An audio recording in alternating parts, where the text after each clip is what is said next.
Locked On Avalanche podcast, part of the Locked On Podcast Network, your team every day. I'm your host, Chris Maselli, with another episode of the podcast dedicated to your Colorado Avalanche. Hope everybody had a happy and healthy holiday season.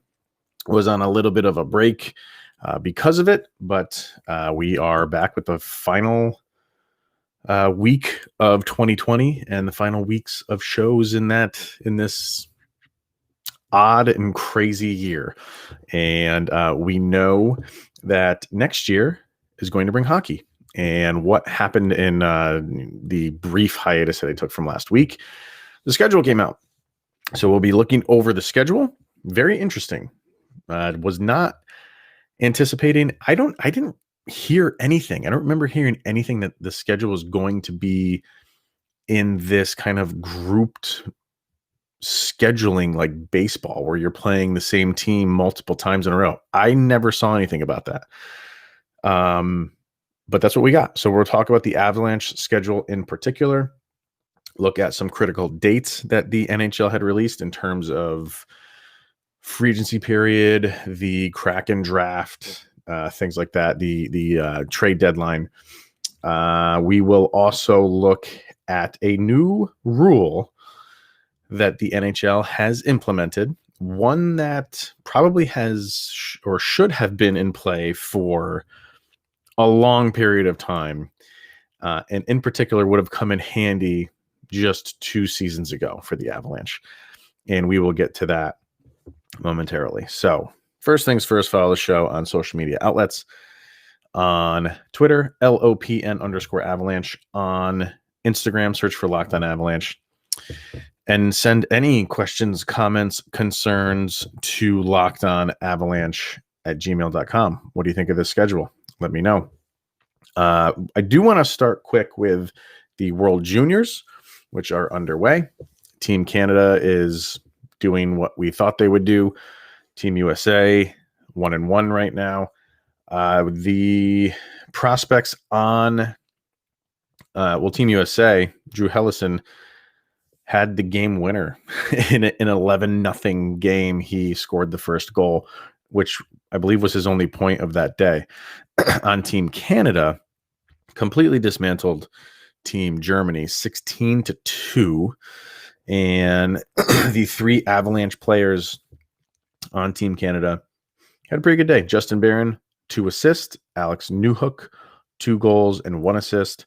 Bowen Byram, 1 assist, and I don't think they've changed another possible assist, which he was not granted. Word was that people were thinking like they might switch that. I don't know if they have. I don't know if they haven't. It doesn't really matter. A 16-2 game.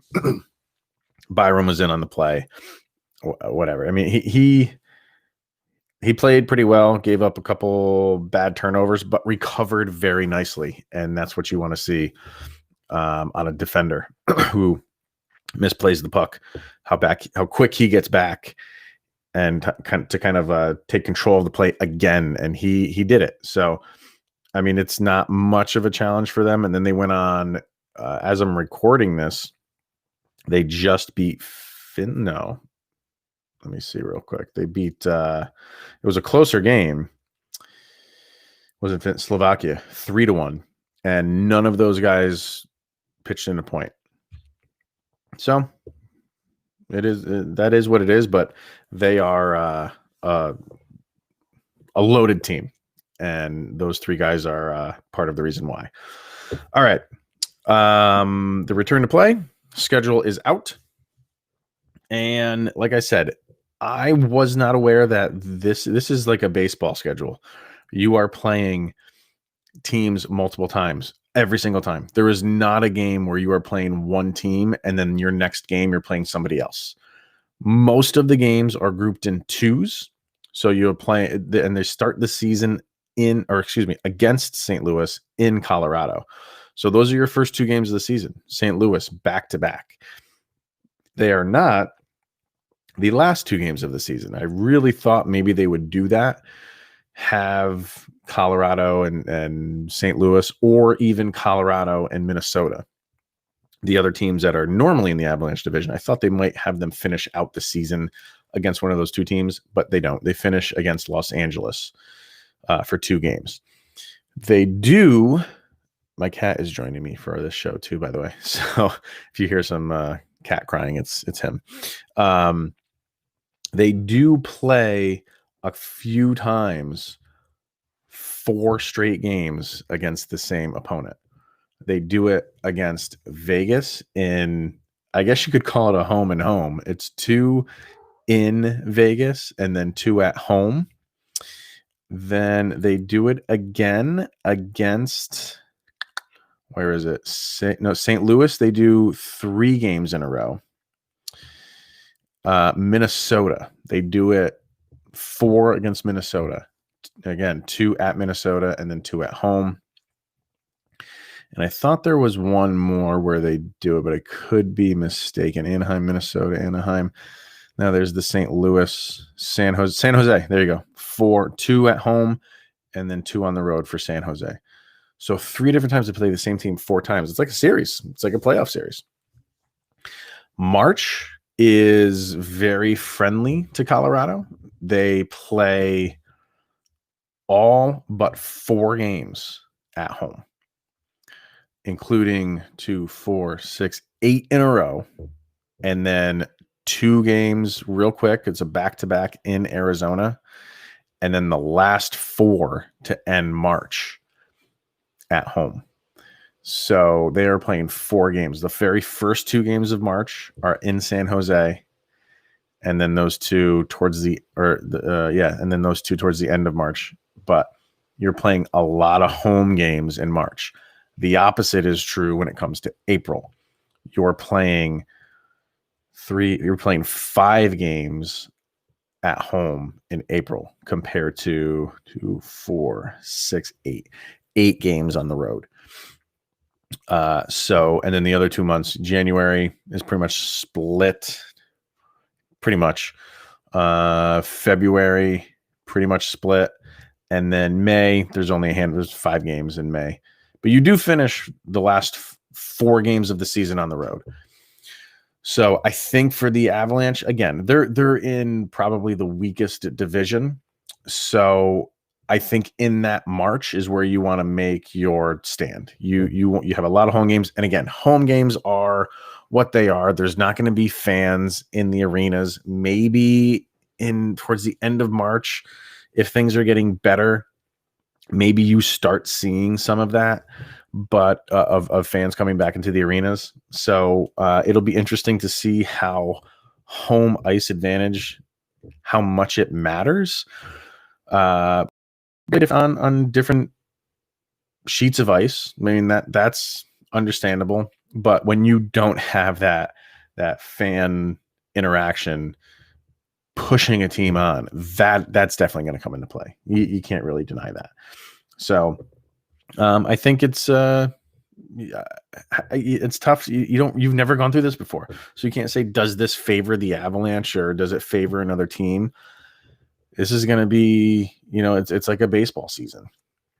You're playing the same team multiple times. It's unlike anything I've ever seen before. Does it make me happy? No, but it's all we have. And we will hopefully get back to a normal season next year. But what we have is what we have. And I think, like you said, because the Avalanche are in the weaker division, if they do get off to a slow start. Now, how they start is St. Louis. Here's your January. St. Louis. These are all 2 games in a row. St. Louis, LA, Anaheim, San Jose, Minnesota.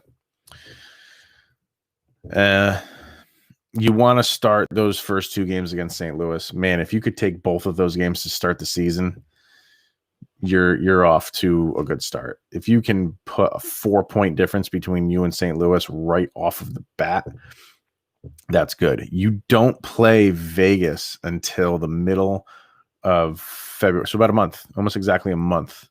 You don't play Vegas until then. And that's your 4-game series. The first time you're playing Vegas, you're playing them 4 times in a row. That's what we got. That's the season that it's going to be. just strap in and hold on, I guess, because these games are fast and furious. You don't have more. Well, there's one point in the schedule where they have more than like 2 days off. I'm trying to find where that is. Okay.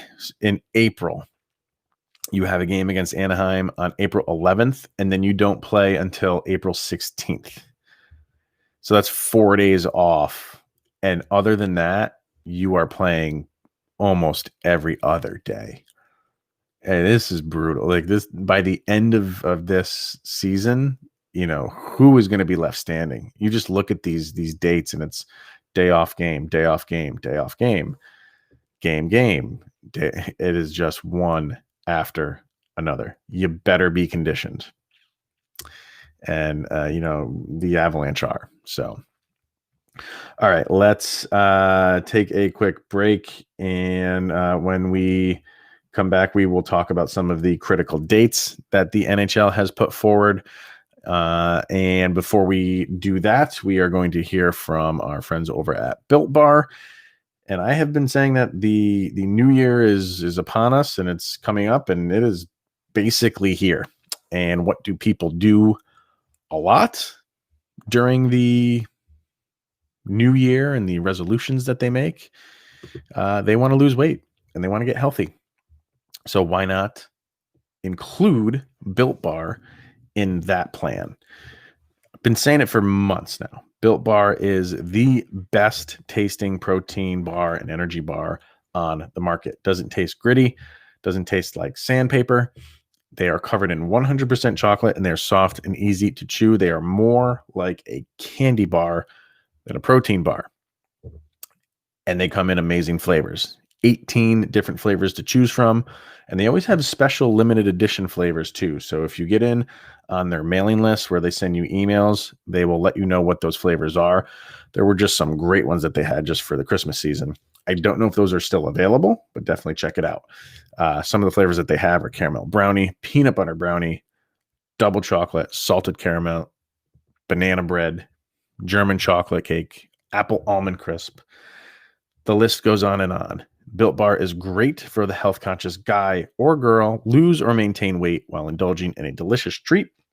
Bars are low calorie, low sugar, high protein, and high fiber, and they're great for the keto diet. A typical flavor profile goes something like this: 19 grams of protein, 180 calories, 5 grams of sugar, 5 grams of net carbs. So go to builtbar.com, use the promo code locked on, and you get 20% off of your next order. Once again, that promo code is locked on, and 20% comes off of your next order at builtbar.com. All right. We have some important dates. NHL's calling them critical dates. The one thing to know is that January 3rd training camps start for 24 teams. Those are all the teams that made the quote unquote playoffs. These 7 teams that did not make the playoffs, they can start training camp on December 31st. So they give them a little bit of a buffer because they have not been playing since the beginning of March, going on 10 months without playing a meaningful NHL game for those 7 teams. Now, those teams have changed rosters here and there, but by and large, a lot of those guys have not had a meaningful game in almost 10 months. That's crazy. So they're giving them a couple day head start. We know January 13th, the regular season begins.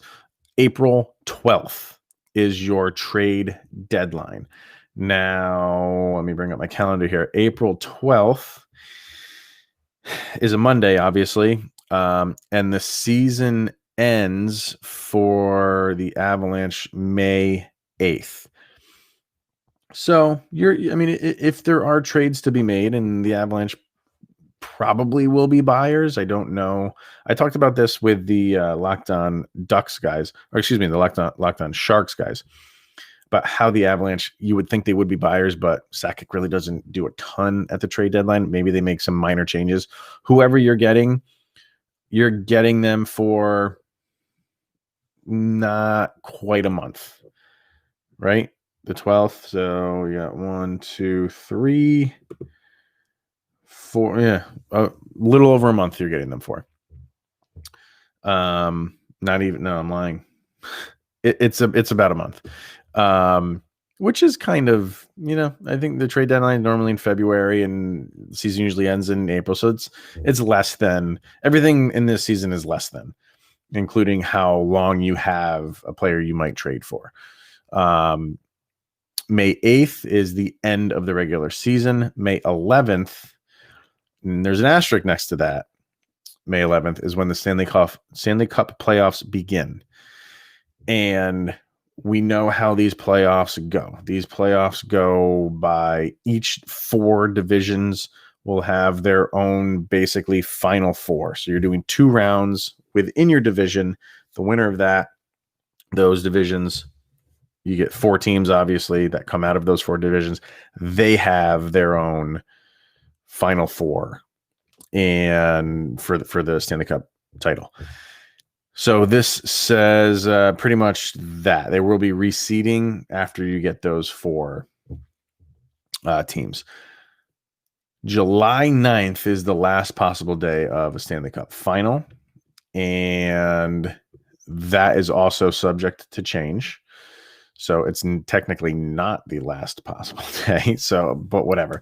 How they are going to get the Canadian teams here, how that's going to happen, that's stuff we haven't heard yet.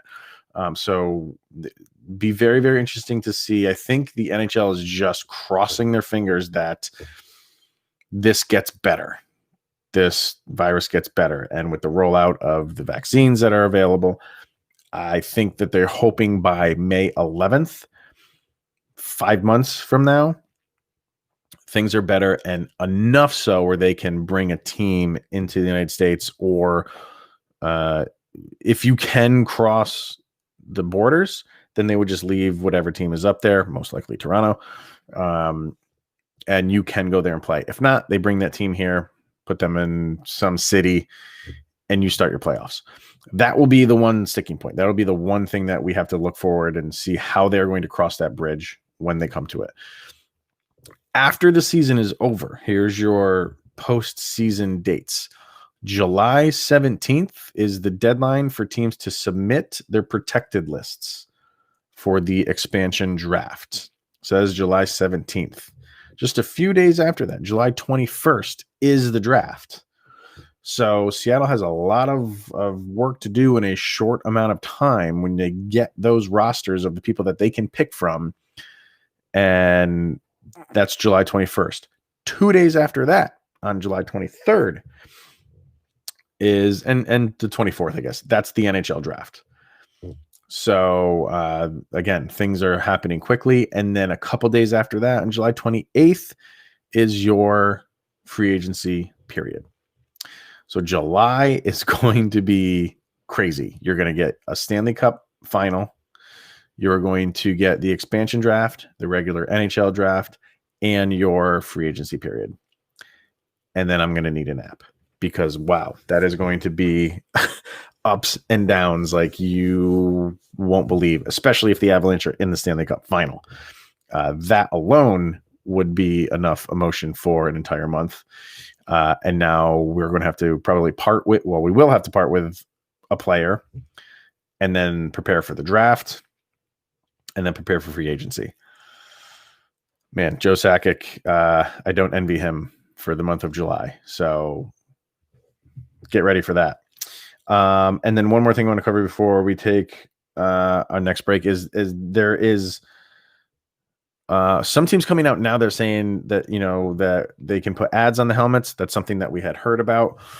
A few teams have done it. I know the Devils have done it. I think the Capitals have done it.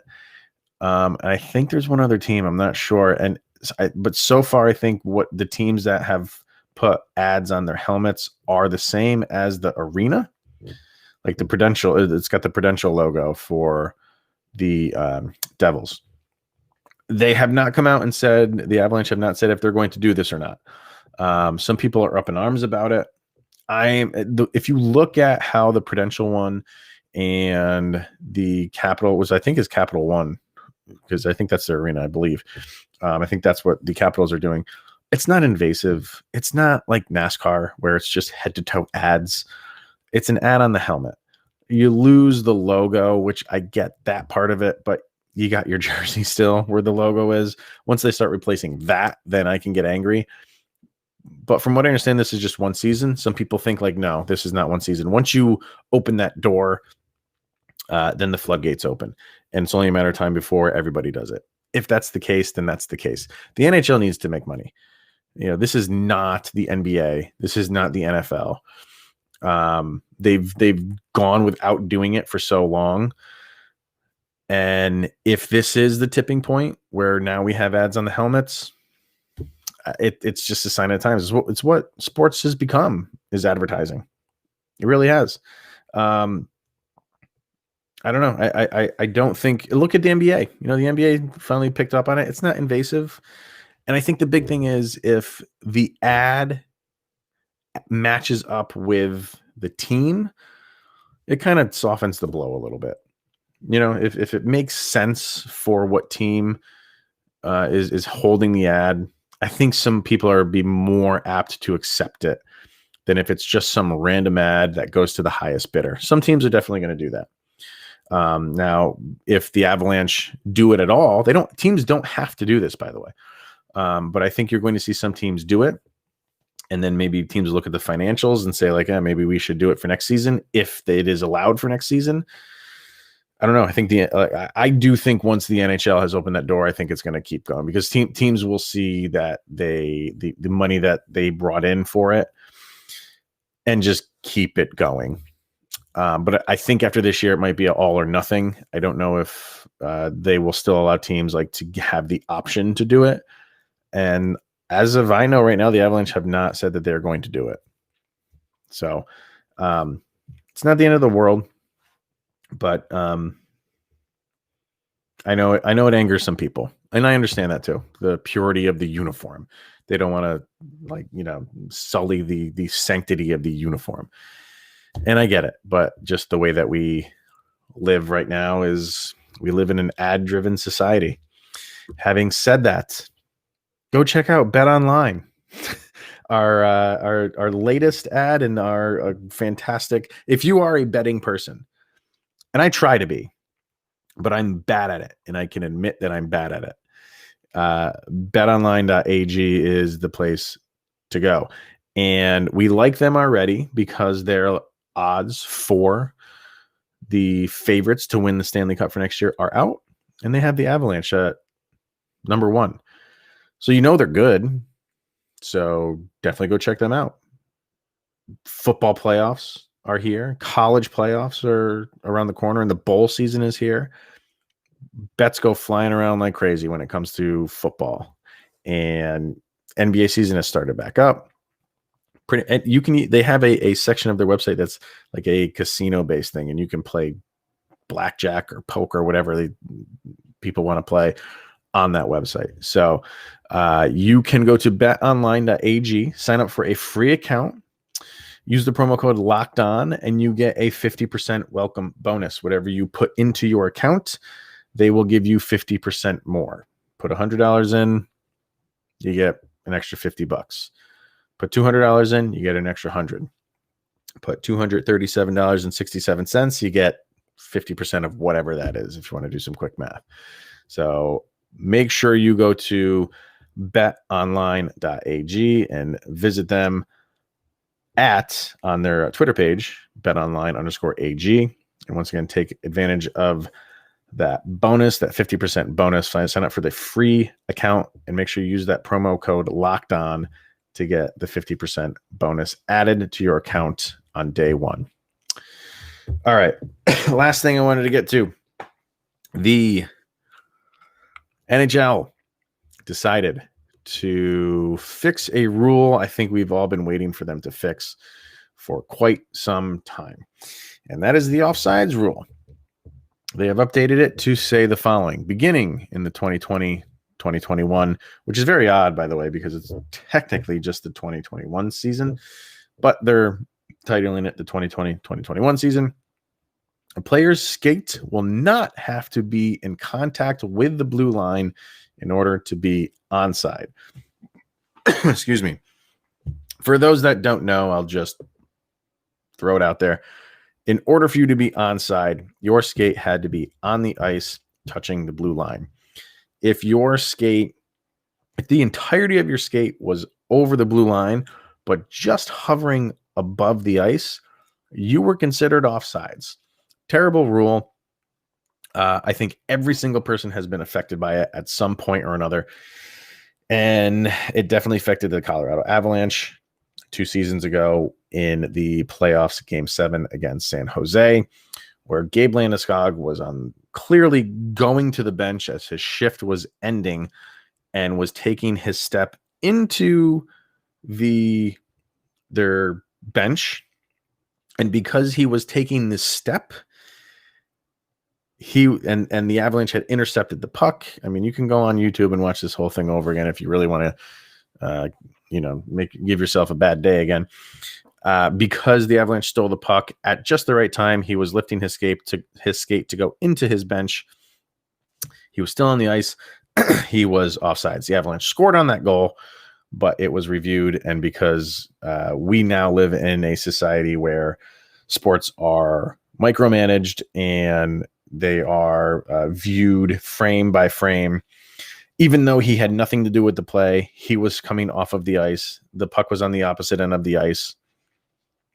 By the letter of the rule, they got it right. Common sense says they got it wrong. And the NHL fixed that. So now a player can have his skate up in the air. Basically, you're taking the blue line and just extending it upward. And I've seen some guys who their entire skate is over the blue line, even almost into the center ice section. But because that skate is lifted, that's offsides. I don't know why we didn't change that years ago, especially when you got the instant replay in. It should have changed then, but it didn't. And I think a lot of people are saying, thank God. I think Gabe Landeskog is saying, wish I had this a couple years ago. But that, I think now you won't have, at least in that aspect, in that rule, you won't have a questionable call change the tide of a big game. And that was a big game for the Avalanche. They scored a goal on that exact play. Right after he came off the ice, they scored a goal. And that was a huge goal. And we went back and went frame by frame and saw that his skate was off the ice by a couple millimeters, whatever it was. And then we remove a goal. I think I'm still not over that, if you can't tell. So it's good that they fixed it. And, we can't do anything about it now, but it won't hurt us anymore, which is a good thing. So that will be it for today, everybody. Got, like I said, final week of 2020. I think we all want to get through this season, start fresh in 2021.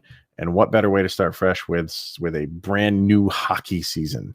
Very weird to say it that way, but I think people are hanging their hat on, 2020 was terrible, and we want to start 2021 off on the right foot, both personally, professionally, however, and what better way to do that than with some Colorado Avalanche hockey and hockey in general. We already have it now with the juniors, and our season is right around the corner. So we will be back.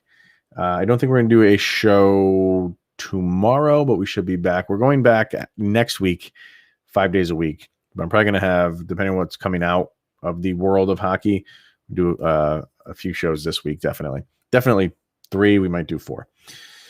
We shall see. Just stay tuned. Subscribe, and you'll get the notifications whenever the show goes up. So thank you for listening.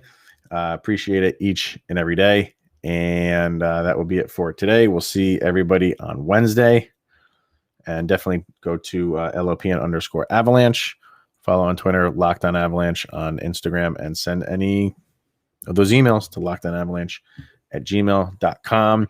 We'll see you guys Wednesday. Thanks for tuning in.